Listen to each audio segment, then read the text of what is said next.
कारण ती अतिशय उत्तम नर्तिका आहे, सेन्सिटिव्ह अभिनेत्री आहे.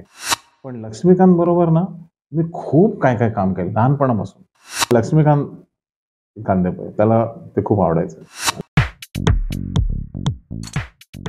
बरं काका, सिनेमावरकडून काही मजेदार प्रश्न आहेत तुमचे, हां.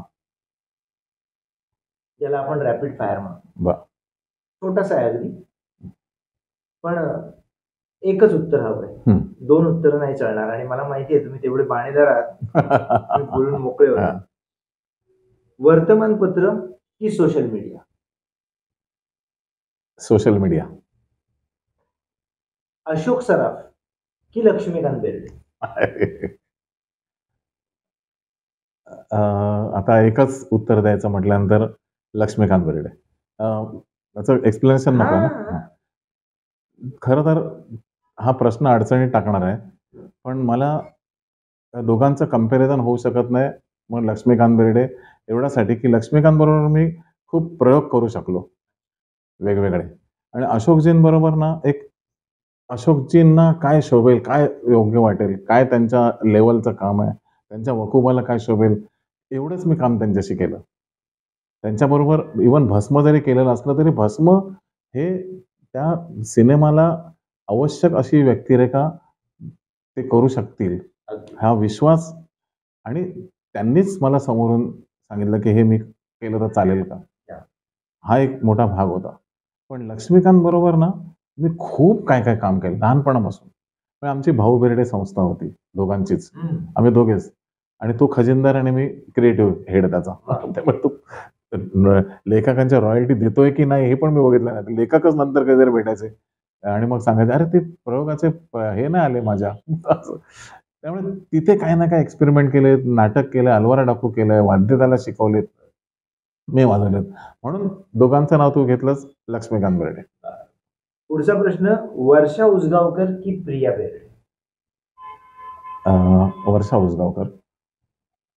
आता परत तेच आहे सगळं काही, दोघींच्या लायकिंग्स, दोघींची स्टाईल वेगळे. पण वर्षाबरोबर मी आणि दोघींबरोबर एकच सिनेमे बघायला गेलो. 2-3 केले असले तरी वर्षाबरोबर एकच केला, आणि त्यात मला जी हवी होती तशी व्यक्तिरेखा तिने सादर केली. पण याचं उत्तर रिवाइज करूया का आपण? प्रिया बेर्डे एवढ्यासाठी की ती खूप व्हर्सेटाईल आहे. पण तिला ज्या पद्धतीने स्कोप मिळायला पाहिजे होता, तो शेम टू शेम मध्ये मिळाला तिला माझ्या सिनेमामध्ये, आणि त्याच्यानंतर तिला मिळाला नाही असं माझं मत आहे प्रियाला. कारण ती अतिशय उत्तम नर्तिका आहे, सेन्सिटिव्ह अभिनेत्री आहे, पण तेवढ्या कॅपॅसिटीच्या तिला भूमिका मिळाल्या नाहीत. त्यामुळे पुन्हा कधीतरी माझ्याच सिनेमात ती त्या लेवलचं काम करेल असं मला वाटतं. क्या बात आहे. भस्म की हमाल दे धमाल? हमाल दे धमाल. डेफिनेटली 100%. कारण कुठच्याही डिरेक्टरचं पहिलं क्रिएशन असतं ना, हे त्याचं जेन्युइन असतं. मग त्याच्यामध्ये त्याने सगळा जीव ओतलेला असतो. हमाल दे धमाल हा माझा पहिला चित्रपट आहे. त्याच्यामध्ये मी अनेक नवीन प्रकार करून बघितलेले आहेत, जे तोपर्यंत मी असं क्लेम करत नाही की कोणी केलेलं नाही. पण माझ्यासाठी ते इतकं आनंददायी प्रोसेस होती निर्मितीची, हमाल दे धमालची, की मी जे योजलं होतं, जे मनात आणलं होतं ना, ते त्या सिनेमामध्ये मी केलं होतं. भस्मला मला रिस्ट्रिक्शन आल्या.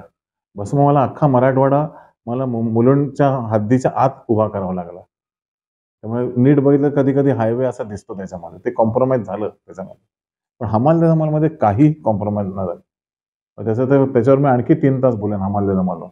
त्याचं आर्ट डिरेक्शन, त्याचं सेट, त्याच्यामध्ये असलेली प्रत्येक क्रिएटिव्ह गोष्ट, एक-एक फ्रेम मी जिवंत करण्याचा प्रयत्न केला. मला आर्ट डिरेक्शन त्याचं आवडलं नव्हतं म्हणून राजकमल स्टुडिओचं रेंट भरून सकाळपासून रात्रीपर्यंत एकही शॉट शूट नव्हता केला, जोपर्यंत सेट मी स्वतः शेवटी लावला मनासारखा.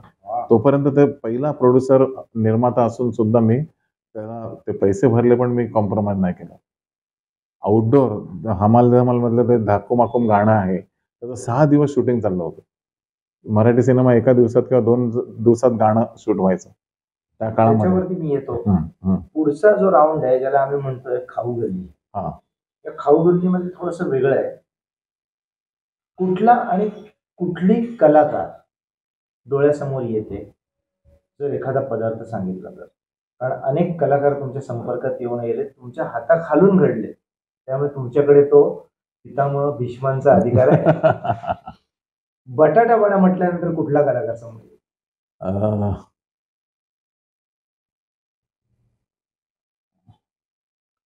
पटकन असं मी माझ्या लक्षात येत नाही, पण अ, दुसरा पदार्थ चालेल का?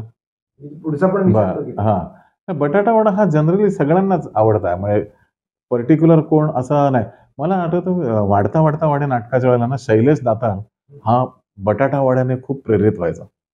आणि तो जम्बो बटाटा वडा तुम्हाला ती जम्बो बटाटा वडा मी खाऊन आलो ना, की "दादा तू 24 तास मला रिहर्सलला उभं कर, माझं काही म्हणणं नाहीये." अच्छा. असा तो शैलेश दातार. शैलेश दातार बटाटा वडा. हां. कांदे पोहे. कांदे पोहे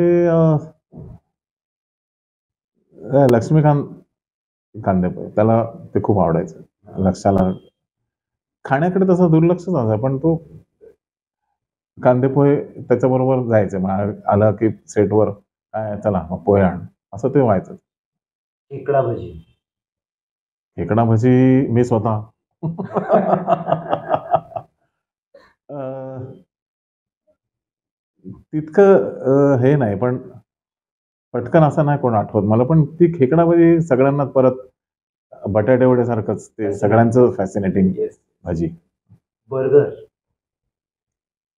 बर्गरपर्यंत मी पोहोचलोच नाही. म्हणजे आमचं सगळं कांदे पोहे, बटाटे वडे ह्याच्यापर्यंतच चाललं. बर्गरच्या फील्ड आत्ताची जी पिढी आहे, त्यांच्याबरोबर मी सिनेमा किंवा नाटक न केल्यामुळे तिथपर्यंत पोहोचलोच नाही. आता वड्यापर्यंतच आहे. चिकन तंदुरी. चिकन तंदुरी नाही, पण विजय चव्हाण. विजय चव्हाण आहे ना, हा फूडी होता. त्यामुळे कोल्हापूरला सेम टू सेमचं जेव्हा शेड्यूल चालायचं, तेव्हा म्हणजे चिकनचे पदार्थ याच्यावर विजय चव्हाणचा हक्क आहे असं आपण म्हणू शकतो. पण आणि त्याची मला एक गोष्ट आवडते, मग तो जेवताना एक शब्द बोलायचा नाही कोणाशी. ताट स्वच्छ होईपर्यंत जेवण आणि एकदम रिच्युअल्स बस सुरू झालं जेवण, की तो अगदी तपश्चर्या असल्यासारखा तो जेवायचा. त्यात चिकन आणि भाकरी असली, की तो खुश.